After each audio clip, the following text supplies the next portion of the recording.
Forget gurus. Forget anyone claiming to be an online business expert without going through the challenges of entrepreneurship themselves. The Real Money, Real Business podcast is here to prove the best insights in online business comes from your fellow online business builders. We dig into stories of entrepreneurs selling their business on the Empire Flippers marketplace so that you can learn how they made their business profitable, how they overcame obstacles, and what lessons they learned in their online journey. If you want to take your business and your knowledge to the next level, you've come to the right podcast. Let's get started.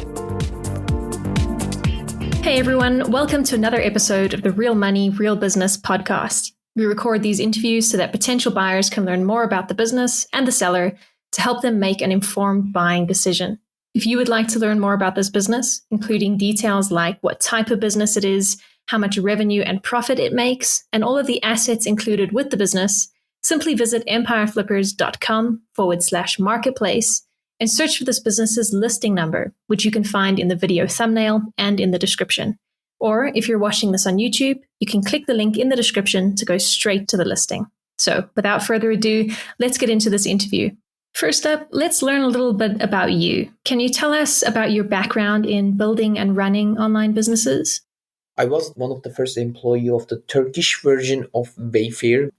And that's how I got the idea of e-commerce and home decor. And ever since, I'm in the e-commerce sector in a home decor category.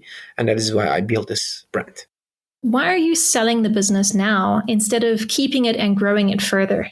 I'm getting into a new huge startup project in the coming months. That is the reason why I feel that it's the end of the journey here for me for that brand.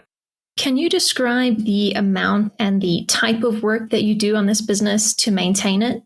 So I basically monitor the warehouse. I have a daily meeting with him, and I basically monitor the VAs per day. And I check the advertisement, and I always check the business development process for the coming projects. So if you were to keep this business, what are some of the ways you would try to grow it?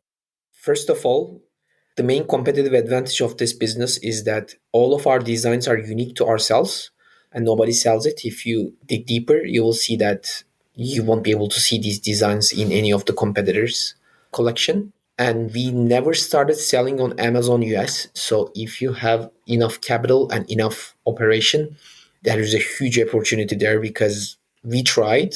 If you guys can see the 2023 Amazon US data for August and September, we tried for 2 months and it worked really well. So we think there's a huge opportunity if you expand into US with the existing collections that we have. That's the first growth point. And the second growth point is that if you guys could switch suppliers, you can decrease the cost of goods sold significantly. And we have an ongoing project for that regard. We might be able to decrease the manufacturing cost for about 30% if we are able to switch this manufacturer from one company to another. And it seems that we will be able to do that. And you guys, with cross-selling effect, you guys could also come up with more products because there's a huge competitive advantage that we have, which is our FBM prices. It's better than the current FBA prices in the market for the same specific products. So if you guys come up with more products, the FBM fees will be reduced and the cross-sale effect will take place. So those are some ways that you guys could grow. That comes to my mind.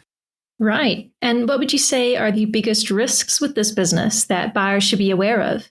So the biggest risk itself is Amazon or any marketplaces because they always come up with new fees. You have to adapt your business towards that. We adapted one of it, which is we switched to FPM from FBA. We no longer have to rely on Amazon fulfillment service. Unlike other Amazon sellers, they have to use Amazon fulfillment to operate their business. We don't have to.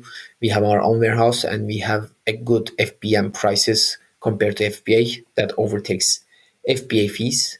But there are still other fees that comes into effect, which is the seller's fee, return fee, advertisement fees that we pay every month. So it could increase or it could decrease. So you really rely on Amazon's fee structure when you sell on Amazon. How much support are you willing to offer the buyer who acquires this business? I'm open-minded in terms of that. I really would like this brand to exist in the market for the coming years because I built this brand from scratch. I have an emotional attachment to that brand as well. You guys could always send me an email asking questions about what to do, and I will share the upcoming projects to you guys, and I will be giving assistance via email and calls for 1 year to be able to explain this business to you guys or help you guys to finish the vetting process and understand the basics of the business and make sure that you grow or you fulfill your goals in terms of increasing profit or whatever else that you want to do in this business. Got it. And regarding the sale of the business, would you agree to a non-compete? Yes, definitely. I'm planning on focusing on my new project, so I will definitely commit to non-compete clause that you guys will provide to me. And I feel that it's fair to commit to that statement. Are you open to negotiating something like an earn-out agreement? I might be open to that. It depends on the offer that you present to me. Okay, final question. If you had to put yourself in the shoes of a buyer, why is your business a business worth buying? First of all, it's a settled business. It's been in the market for 5 years. We have wide range. Second, we have range of collections, which gives you sustainability in different categories. If one category sales falls down, the other category could survive or increase its sales, which might be beneficial to you to sustain your business. And the most important thing is that this business will never go out of the market because the collections that we have is unique to itself. You won't be able to find such collection, such products, such designs in any of the competitors that you will be competing in the market. You guys can go ahead and check it out. That's the main competitive advantage of this brand and will always exist, no matter what price point they will put in. All right, everyone. Thanks for listening.